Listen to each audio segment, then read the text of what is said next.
que é o arrebatamento da igreja? O que acontecerá? Veja o que a Bíblia diz. João capítulo 14, versículo 3. E se eu for e vos preparar lugar, virei outra vez e vos levarei para mim mesmo, para que onde eu estiver, estejais vós também. O arrebatamento da igreja será tão repentino que não haverá chance para arrependimento ou preparo de última hora. 1 Tessalonicenses capítulo 4, versículos do 13 ao 18. Não quero, porém, irmãos, que sejais ignorantes acerca dos que já dormem, para que não vos entristeçais, como os demais que não têm esperança. Porque se cremos que Jesus morreu e ressuscitou, assim também aos que em Jesus dormem, Deus os tornará a trazer com ele.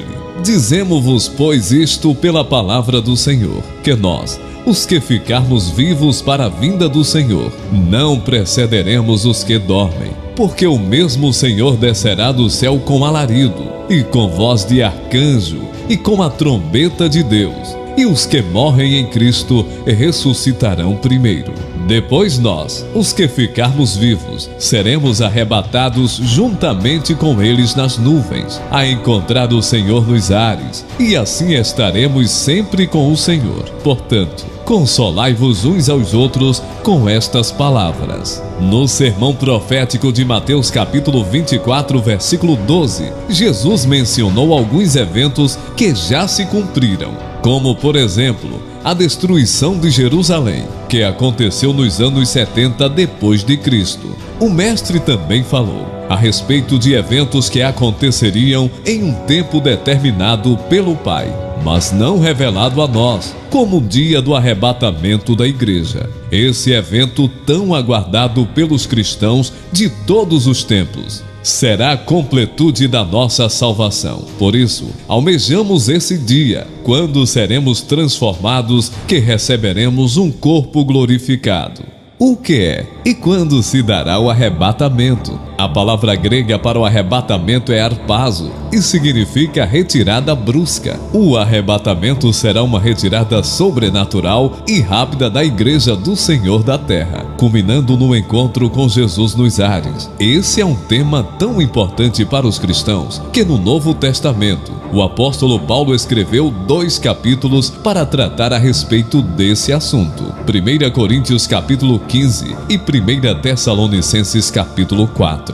Quando se dará o arrebatamento? Ao longo da história, muitas pessoas se aventuraram em marcar o dia e hora em que o Senhor Jesus voltaria. Entretanto, todos os que assim procederam foram desmentidos e envergonhados. A palavra de Deus afirma que, mas daquele dia e hora, ninguém sabe, nem os anjos que estão no céu, nem o Filho, senão o Pai. Marcos capítulo 13, versículo 32. Então, se você receber algum áudio no seu aplicativo de mensagem, marcando o dia e a hora da volta de Jesus, não acredite, pois é mentiroso. A trombeta soará. Na caminhada dos israelitas rumo à terra prometida, o Senhor mandou Moisés fazer 2 trombetas de prata, pois na Bíblia a prata é símbolo de redenção. Ela seria utilizada para convocar a congregação e para a partida dos arraiais. A trombeta deveria também ser tocada nas solenidades e no princípio dos meses. O toque da trombeta tinha a finalidade de lembrar aos israelitas que o Senhor era o Deus deles, que os resgatara da escravidão no Egito. Números capítulo 10, versículo 2 a 10. No arrebatamento, a trombeta também soará como nos dias de Moisés. 1 Coríntios capítulo 15, versículo 52. A expressão no momento, em grego átomos, significa a menor divisão possível de alguma coisa. Neste caso, do tempo, abrir e fechar de olhos. Tal será a rapidez de transformação dos vivos quando soar a última trombeta na volta de Cristo.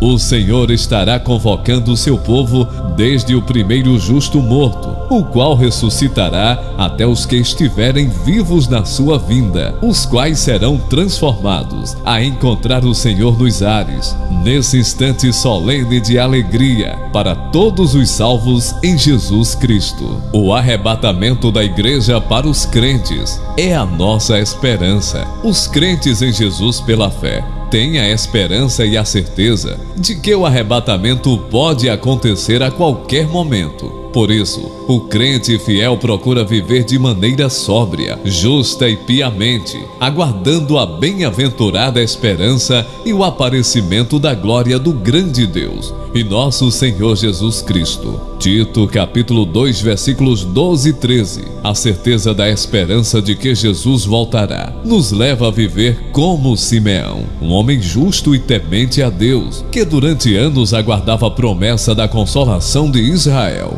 Lucas capítulo 2, versículo 25. Todos os salvos em Jesus Cristo serão arrebatados e num piscar de olhos, transformados.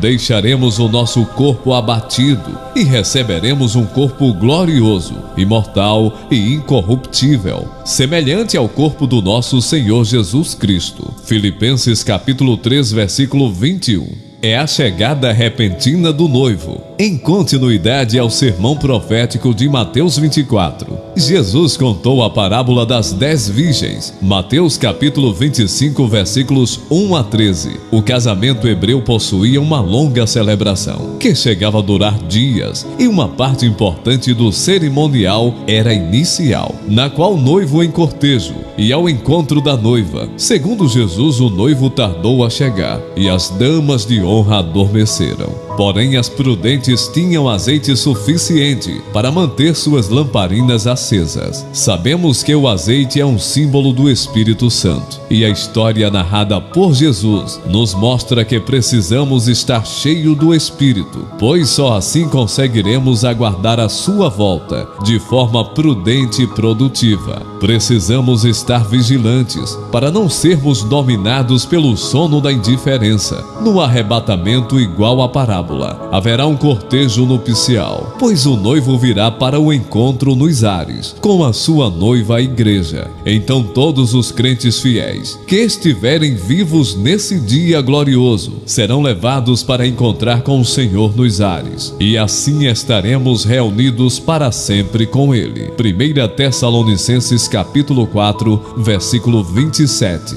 E a derrota da morte. O apóstolo Paulo, escrevendo aos Coríntios a respeito da ressurreição, afirma que a morte será tragada na vitória. 1 Coríntios capítulo 15, versículo 54. A vitória sobre a morte acontecerá simultaneamente com a redenção dos justos que morreram desde Abel, pois a morte será derrotada com efeito retroativo, e até o mais novo convertido, naquele momento, será transformado e receberá um corpo incorruptível. 2 Coríntios capítulo 5, versículo 4. Aguardando o arrebatamento, Jesus virá. Precisamos compreender que a segunda vinda de Jesus acontecerá em duas etapas distintas. Na primeira ocorrerá o arrebatamento da igreja. Cristo voltará de forma invisível nas nuvens. Os ímpios não o verão. O Senhor, em um abrir e fechar de olhos, arrebatará para si todos os que receberam Jesus Cristo, mediante a fé. A segunda etapa acontecerá no fim da grande tribulação, e dessa vez todos verão a Cristo acompanhado dos crentes que foram arrebatados. Na segunda etapa, Jesus salvará e restaurará o povo de Israel. Ele também destruirá o anticristo e governará a terra por 1000 anos. Permaneça fiel ao Senhor. Mateus capítulo 24, versículos 45 a 51. No seu sermão profético, Jesus se utilizou em uma parábola para ensinar sobre estar vigilante quanto à sua volta. O mestre contou a história de 2 servos, um fiel e prudente e outro mau. O servo mau pensou que o seu senhor demoraria a voltar.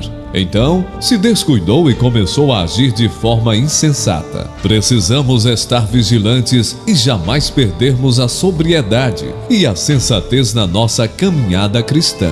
Temos de viver crendo que o nosso Senhor não tardará a voltar e que teremos de prestar contas com Ele das nossas ações. Utilize os seus dons e talentos para a glória de Deus. Mateus capítulo 25, versículos de 1 a 13. No sermão profético de Jesus, o mestre fez uso de uma trilogia de parábolas. Parábola dos 2 servos, das 10 virgens e dos 10 talentos. Jesus conclui o sermão contando a história de 3 homens que receberam de seu senhor dinheiros, talentos para investir. O senhor deu talentos a todos e depois se ausentou, indo para um lugar distante. 2 servos, enquanto esperava seu senhor, investiram os talentos que receberam. Mas um deles enterrou o talento recebido. Como muitos de nós, ele dormiu o sono da indiferença. Não enterre seus dons e talentos. Seja produtivo e utilize-os enquanto ainda há tempo. Conclusão: as profecias sobre o arrebatamento são infalíveis, coerentes, consoladoras e devem produzir em nós a expectativa que Cristo pode voltar a qualquer momento, inclusive hoje. Entretanto, enquanto o Senhor não vem, devemos trabalhar de forma incansável, olhando para os campos que estão brancos para a ceifa.